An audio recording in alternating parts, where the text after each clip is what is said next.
You're listening to the X Zone Radio Show, live and around the world on the Talkstar Radio Network and X Zone Broadcast Network. Visit our website at www.xzoneradiotv.com.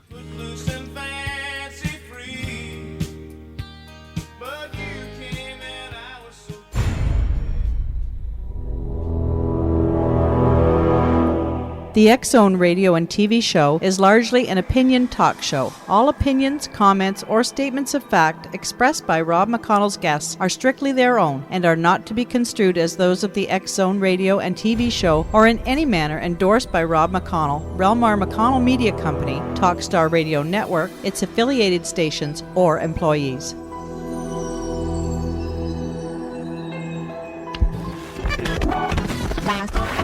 All Hit Radio.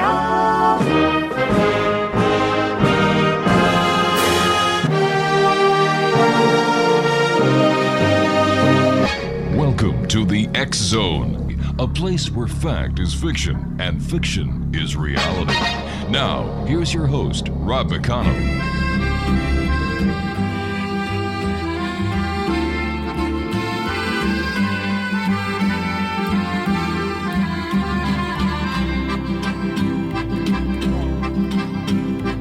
Talk like Marlene Dietrich, and you dance like Zizi Jeanmaire. Your clothes are all made by Balmain, and there's diamonds and pearls in your hair. Yes, there are. You live in a fancy apartment off the boulevard Saint-Michel, where you keep your Rolling Stones records and a friend of Sacha Distel, yes you do. But where do you go to, my lovely, when you're alone in your bed? Tell me the thoughts that surround you. I want to look inside your head, yes I do. I've seen all your Welcome back, everyone. My name is Rob McConnell. This is the X Zone on the Talkstar Radio Network, on the X Zone Broadcast Network, and on Star Cable. If you'd like to give us a call, toll-free worldwide, 1-800-610-7035. My email address is xzone@xzoneradiotv.com. On MSN Messenger, xzoneradiotv@hotmail.com. And our website, www.xzoneradiotv.com. My guest this hour, X-Zone Nation, is Nancy Meny. She is the author of My Billion-Year Contract. Now, Nancy Meny was a college student in Boston when she first wandered into a Scientology office. Now, that was the beginning of the end of independence and freedom as she knew it. After 27 years of service at all levels of Scientology's C organization, Nancy left the group and now works to help others who have been victimized and to expose the abuse and crimes of her former group. Nancy now lives in Los Angeles with her family, and her website is www.mybillionyearcontract.com. That's www.mybillionyearcontract.com. And Nancy, welcome to the X Zone. Thank you. Thank you for having me. Nancy, the Church of Scientology... Well, geez, you know, when you think of it, you think of high-profile people like Tom Cruise and other members of the Hollywood elite. But you also think of the stories that are starting to seep out from within, you know, as we said in your intro about your loss of independence, the loss of freedom, abuse, and crimes. And abuse and crimes doesn't seem to fit in with what people think of when it comes to a church. How did you get involved? Well, actually, I was, for many of my years, I was in charge of getting new people in. So I'll not only speak for how I was brought in, but also the pattern that they used to gather people into their membership. Okay? Right. First of all, they find you at a low point. Your life is in some way on the skids. You're not flying high. You bumped into something. For me, I had just broken up with a long-term boyfriend. I had not great relations with my family. It was basically the 70s, and the world was really upside down, and everybody was smoking pot and doing drugs, and I just didn't want to do that anymore. I wanted to be a social worker, and I was in a special program for that, and that was falling apart. So, in essence, my entire life was falling apart. So I was an easy grab. Mm-hmm. I was an easy grab because the draw was, A, they don't do drugs, which to this day they don't do drugs. But they take it to the extreme. I mean, if you're psychotic and a drug would fix that, they wouldn't let you take that. Unreal. You and I have to take a 2-minute commercial break. X-Zone Nation, this is going to be an hour that you will want to tell your friends to listen to, so get on the phone, give them a call now. We'll be back in 2 minutes as the X-Zone continues with my very special guest of this hour, Nancy Meny. We're talking about her book, My Billion-Year Contract, and her website is www.mybillionyearcontract.com. We'll be back on the other side of this 2-minute break. Don't go away. Like Marlene Dietrich, and you dance like Zizi Jeanmaire.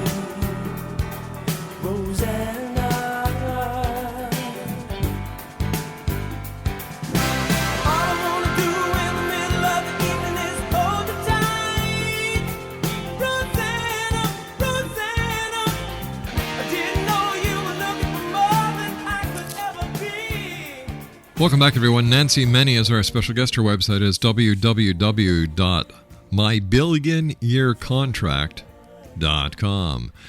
Tell me, Nancy, what is the draw? Why are people drawn into the Church of Scientology? They're usually brought in by their friends.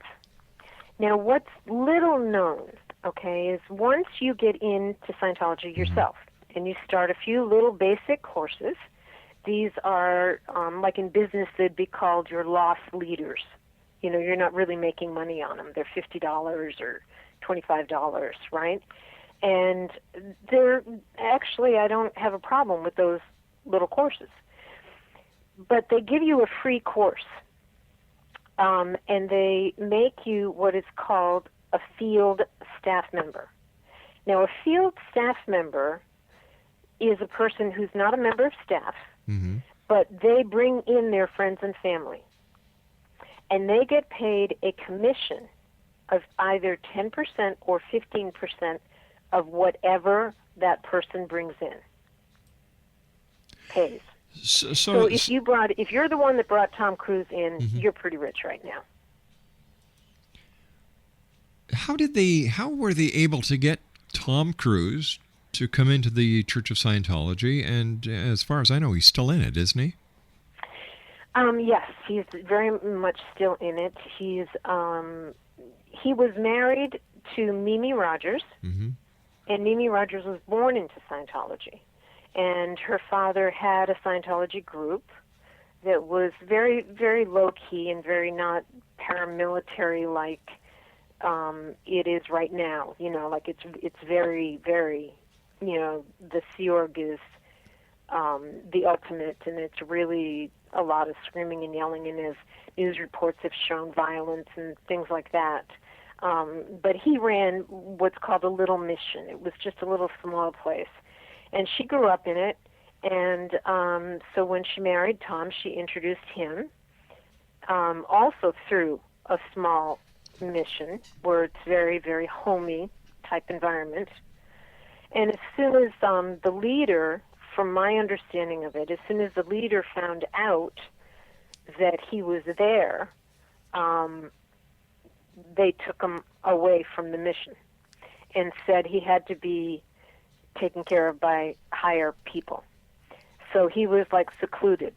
And that's what happens to all of the celebrities. They are watched. They are not.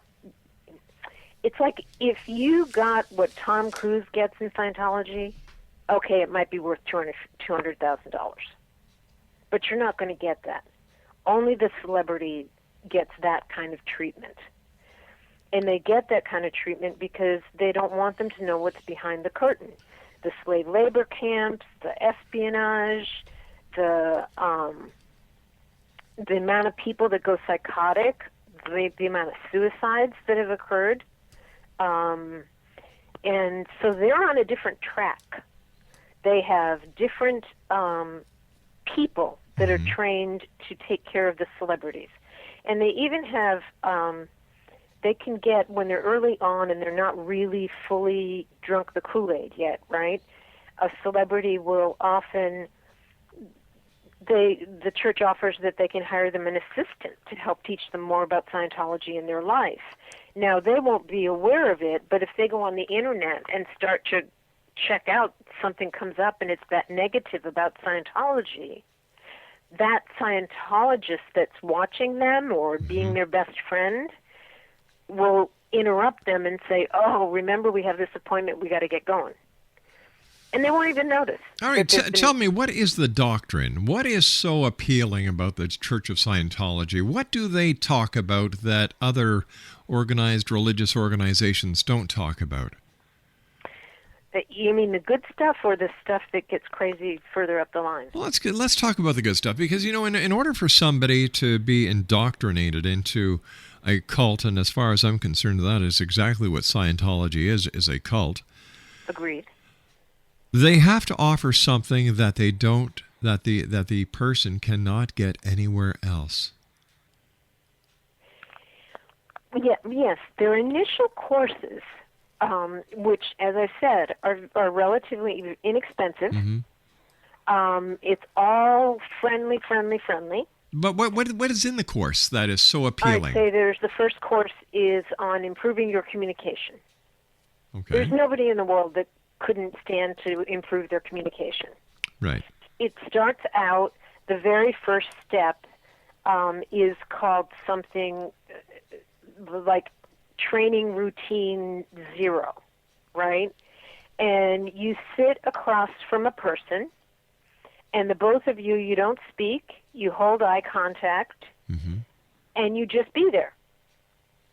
Now, I loved that because it would center everything. It's kind of like the glass is full of muck, and the muck would fall to the ground, and I would have a clear water at the top, you know, so I felt better. I felt a lot better. At the time, I did not know I could also get this through yoga, contemplative prayer, and there are other avenues in which you can reach these, you know, meditative or hypnotic, you know, balanced states to kind of calm yourself down. But that's a good thing that they offer. But they tell you that they're the only ones that have it. They do not tell you that it's similar someplace else. You know, I must be totally different than a lot of people, because I would not find that alluring. I would not find that attractive. And the fact that I have to pay to belong to an organization that is going to be getting my tithing as well as money for the courses, doesn't that ring warning bells with the majority of people who are approached or who are trying to be recruited? I think it does. Now, is it a religion? My book, which you can buy off of my website, this story, okay, I joined, and I was very clear. I did not want to join a church. I was not joining a religion. At that time in my life, I had not given up the core beliefs of Christianity, do unto others as you would do unto yourself. I was very much involved in transcendentalists and finding spirituality in nature, okay? So it was a big deal for me. Why do you call yourself why is the name on the building Church of Scientology? They never called themselves Church of Scientology on the inside. When you were on the inside, they called themselves an org. And there was the Boston org, the Detroit org, the Miami org. And I do believe that that still might be the case. Or now that they have this IRS thing and they're trying to go more religion, right, that they might be calling them all churches. But in the years that I was in, we only called them orgs. Mm-hmm. Well, how they got me in to get over that they're not a religion is they showed me an actual written policy letter by the founder, L. Ron Hubbard, that's entitled Religion, and it says, nothing is going to change in our day-to-day business. This is only a matter for accountants and lawyers. So, to me, okay, fine. It's not a religion. And I was also told it was a practical philosophy, non-denominational in thought, in religiosity. I mean, you could be Jewish and a Scientologist. It wasn't. It didn't tell you a faith. In fact, it was a science. Mm-hmm. You see, it was things that you could use, and they either worked for you or they didn't. So I was most definitely brought on board with the point of view that it was not a religion.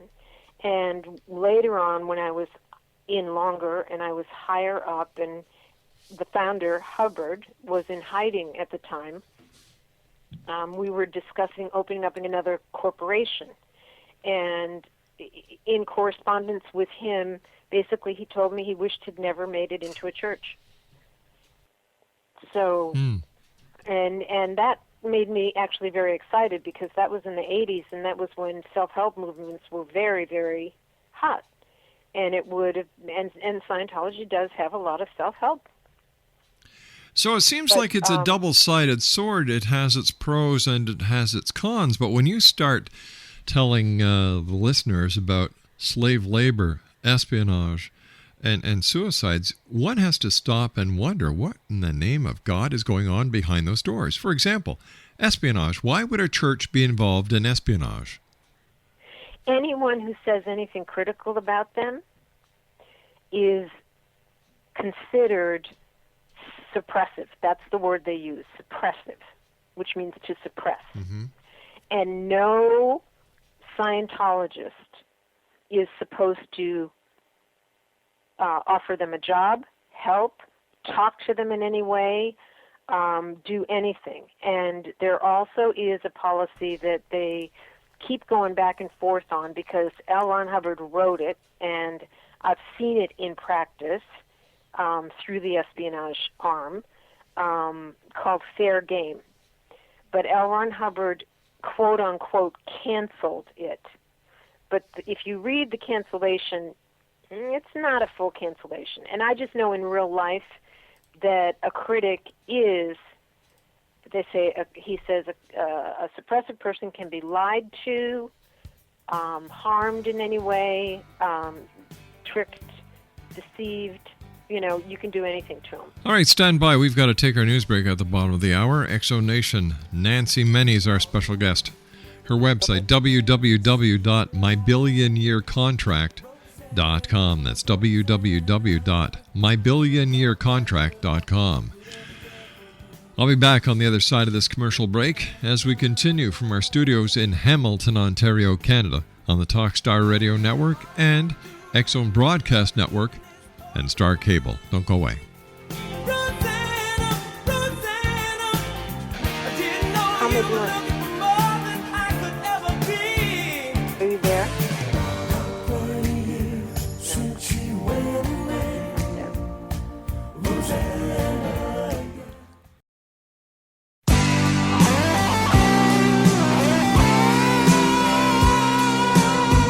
You're listening to the X Zone Radio Show, live and around the world on the Talkstar Radio Network and X Zone Broadcast Network. Visit our website at www.xzoneradio.tv.com. Broken hearts don't always mend. Laughter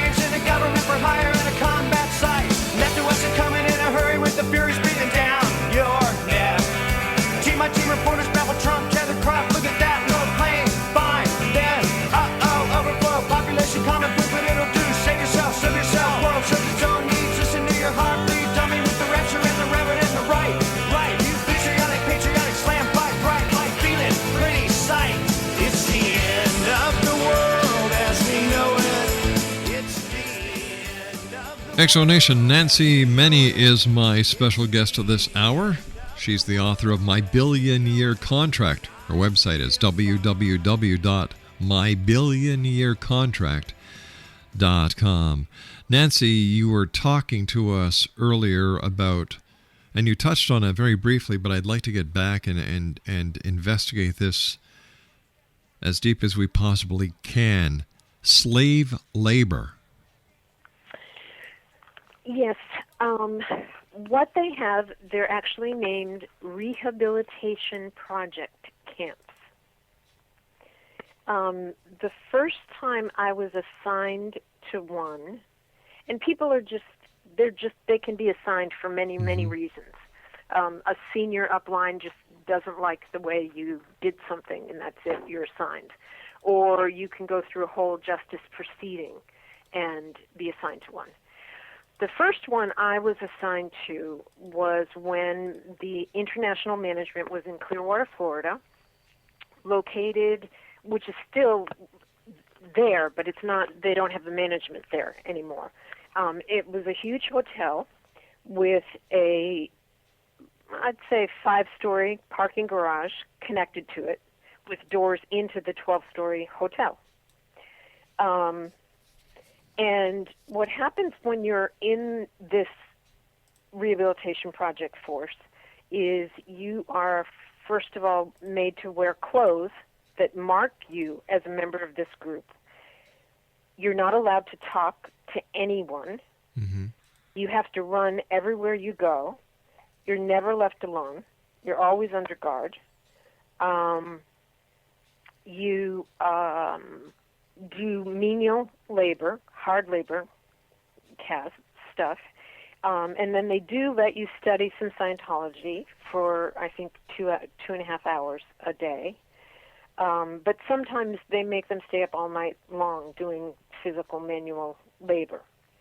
That was my first one. And that wasn't... My husband, as soon as we both arrived there, was like, that's it, let's get out of here. And personally, I couldn't because I was 5 months pregnant. They were paying for the birthing. We had no money. They don't pay the staff any money. This is another thing that I don't think the celebrities know. They don't pay the staff, and a lot of times the staff are eating rice and beans. But in any case, we had to eat leftovers. Mm-hmm.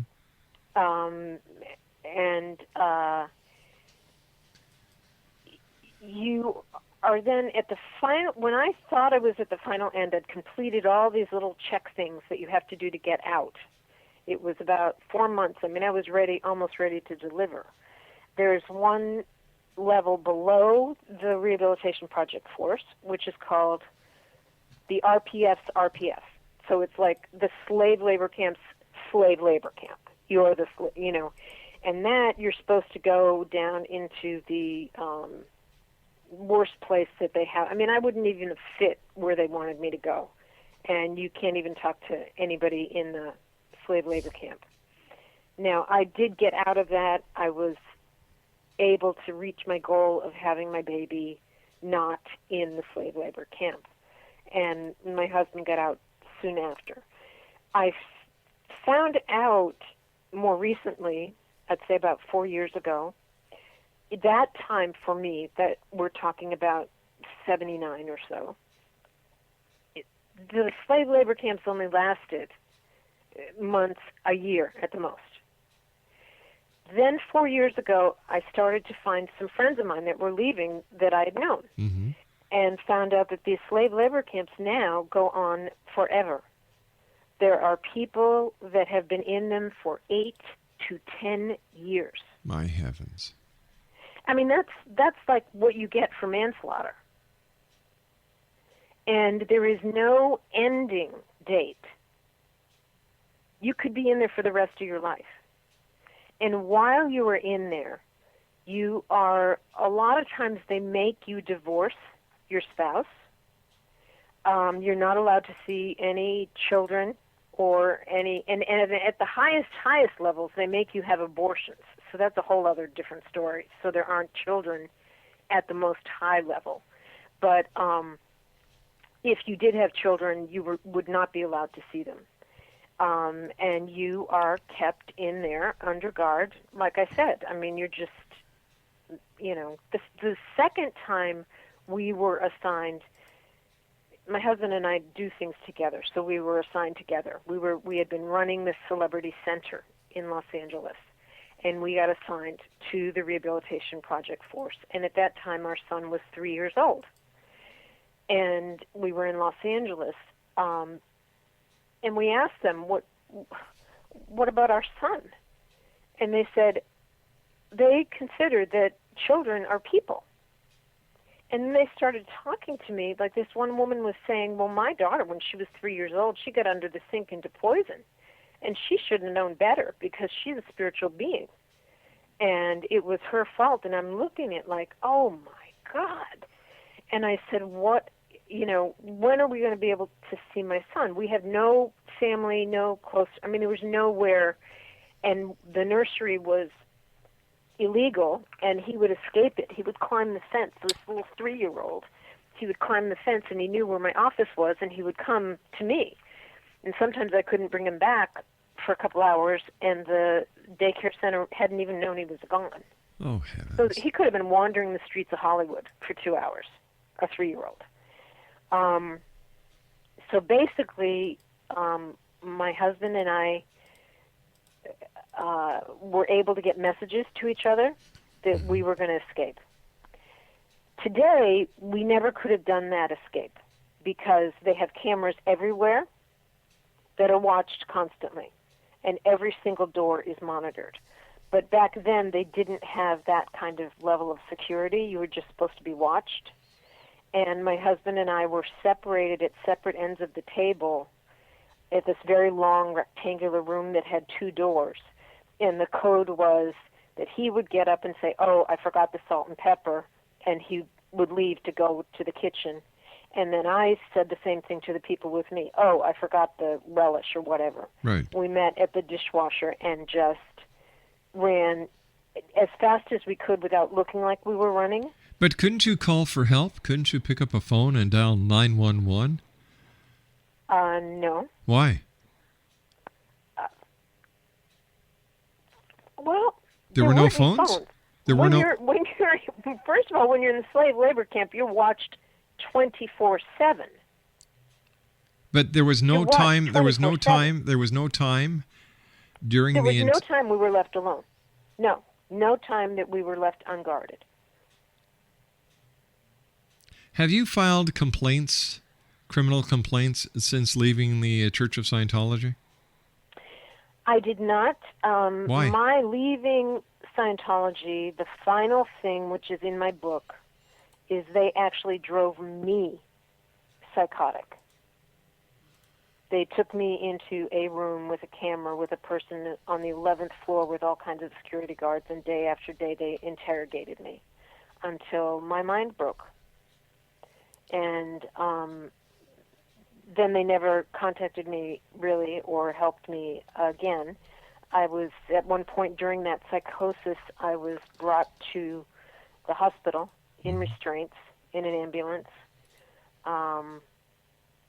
which I'm very sorry to say my 9-year-old son at the time had to be part of and witness to. And those are the kind of people that I've been helping for the past 10 years, and there's a lot of them. But why haven't charges been filed against them for what they've done? Why are people just standing back and letting it happen? First of all, they keep it back behind the veil. Okay? Yes, but you were out. You got out. Your testimony. Right. Why? I did give some testimony in a case in which a woman died. But did you actually go to the local law enforcement agency or to the FBI or to any other arm of the long arm of the law and say, listen, this is what is going on there. I know I was victimized. I saw the slave labor. I know that there are crimes being committed. I want to blow the whistle. They know. The thing about mind control, which you're talking about, No. Let's get back to my question here. I'm just saying, if the FBI walked in, right? If they did, and met with those people in that slave labor camp, they would all say they were there on their own free will. It's like Jim Jones. All right, but you were victimized. They could do worse to me. And I knew that because I had worked for their espionage units. Something isn't making sense here. Okay, go ahead. Something is, something is not making sense, because if these things were happening, man, I just to let it go unpunished, to me, is a crime. Absolutely. And Cooper, Anderson Cooper, did a whole week just 2 weeks ago about the violence. Right. I know. I know. But did you? And I just like wait a second. Wait a second. I would just like a simple yes or no to this question. Okay. Go ahead. Did you go to any law enforcement agency and file a criminal complaint? Yes or no? No. Why not? Because the repercussions to me would have been worse. But you've written a book now. Not have protected me. You've written a book. You're selling your book. You're telling your story. So what's the difference between now and then? Anonymous, a group called Anonymous. And, okay, there's two things. A group called Anonymous, which is an internet group of just internet people, just young college people, older people, just through the internet. And they started this 3 years ago. And they started to call for, they know about all these abuses, right? Yeah. And they started to call for protests once a month on the same day, on the same hour. Every Scientology organization in the world is protested. All right. So what you're doing, what Anonymous is doing, is taking the law into their own hand, and they're not allowing people their freedom of religion. Okay, yeah, we've all heard this story, and I'm not a big. But that makes it more. You see, I'm not. For me and others to finally come out and write our books. And of course you're going to make money doing this, right? No, I'm not making any money. You're not? No, and I didn't do it to make money. Why did you do it? I did it to stop the physical and mental abuse. So why didn't you go to law enforcement and file criminal charges? Because they'd already gotten their IRS status, okay? And that is a whole story in itself. They have people in government. And the other thing, okay, let me clarify. Right now, this past month, they have been found guilty of fraud in the country of France. Listen, we don't have to go to the Church of Scientology. Look what's going on in the Catholic Church, for God's sake.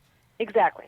But I'm just saying, in other countries around the world, Russia, just this week, there can be no materials of Scientology in Russia. It's against the law. It's against the law in Germany, because it's a subversive organization and they lived through Hitler, and so they know what this is like, okay?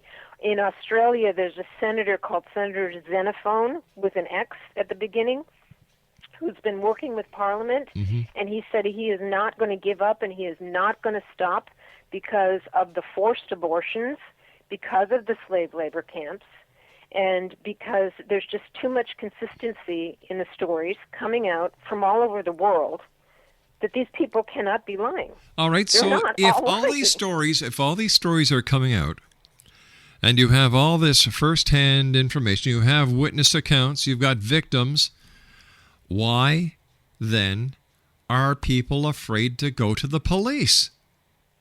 Because Scientology has billions of dollars. So does the Catholic Church. So does I worked with their espionage unit. Oh, listen, hold on here. They did. Hold on here. Okay. The Catholic Church has a hell of a lot more money than the Church of Scientology will ever have. All right, victims, they do not then go further attack. I'm sorry? Their victims, they don't then go further attack, like the espionage units of Scientology. Well, that you're talking about espionage, and I'm still trying to understand how you can use the term espionage in the context that you're using it. Okay, they do it against, first of all, they target the people that are suing them. Mm-hmm. All right, here's an example. All right, hold on. We've got to take a commercial break. We'll be back in a couple of minutes. My name's Rob McConnell. This is the story of the mayor. Just a minute, please. Okay. Or else you're not going to come back from the commercial break. Sorry. Exo Nation, we'll be back on the other side of this break, minus our guest, as the X Zone continues live and around the world from our studios in Hamilton, Ontario, Canada. Don't go away, X Zone. Left to us and coming in a hurry with the furies breathing down your neck.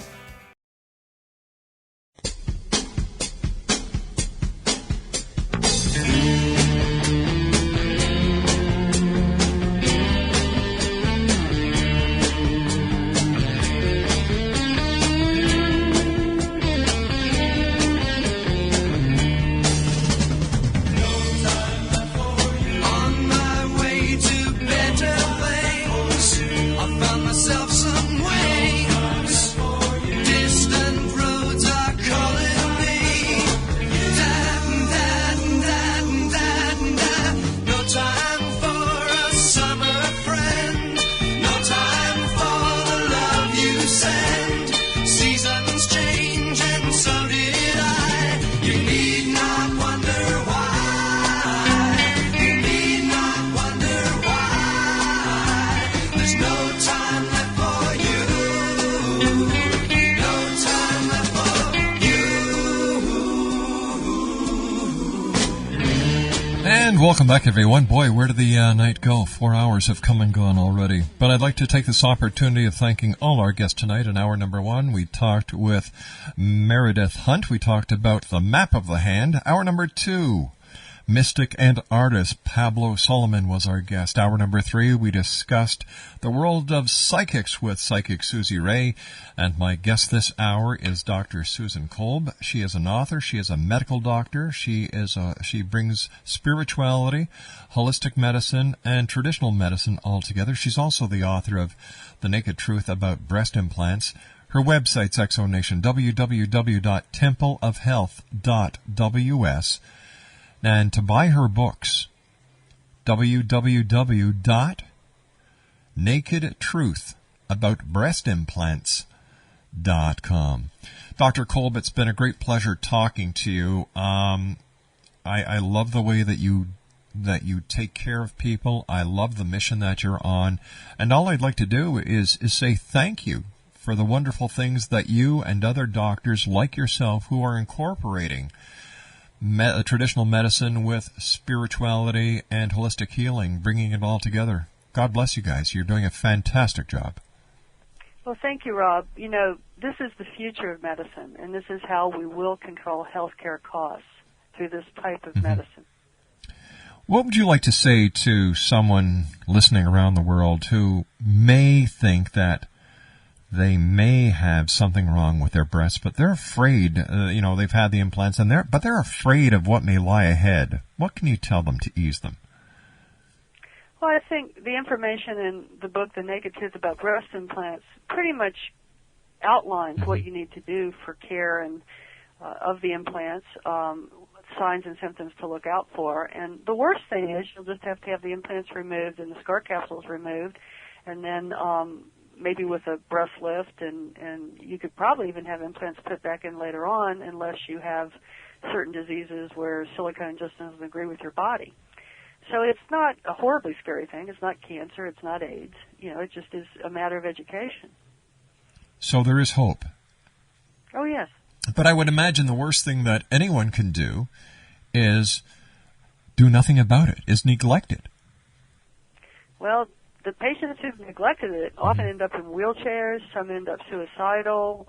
It's a progressive disease. It's sick building syndrome, but it's inside your chest wall. So you can't, like normal sick building syndrome, you can't go on vacation somewhere and get over it in a week. You carry the sick building around in your chest wall. Doctor, I want to thank you so much for joining us. It's been a great pleasure. Continued success, and I do hope that I have the opportunity of speaking to you again in the future. Thank you so much, Rob. I enjoyed it. Good night, Doctor. Well, that's it, Exo Nation. Dr. Susan Kolb has been my guest this hour. Once again, get a copy of her book, www.nakedtruthAboutBreastImplants.com. nakedtruthaboutbreastimplants.com. Well, that's it for tonight. I'd like to thank all our listeners around the world and all the stations who carry the X Zone. Thank you for allowing us to be part of your day or night, no matter where you are on this great big planet. So as I always say at this time, if you have a child at home, give them a hug, give them a kiss, tell them they are loved. They are our future. Take care of each other, and always remember to keep your eyes to the sky and your heart to the light. Good night, everyone. You don't have to go home, but you can't stay.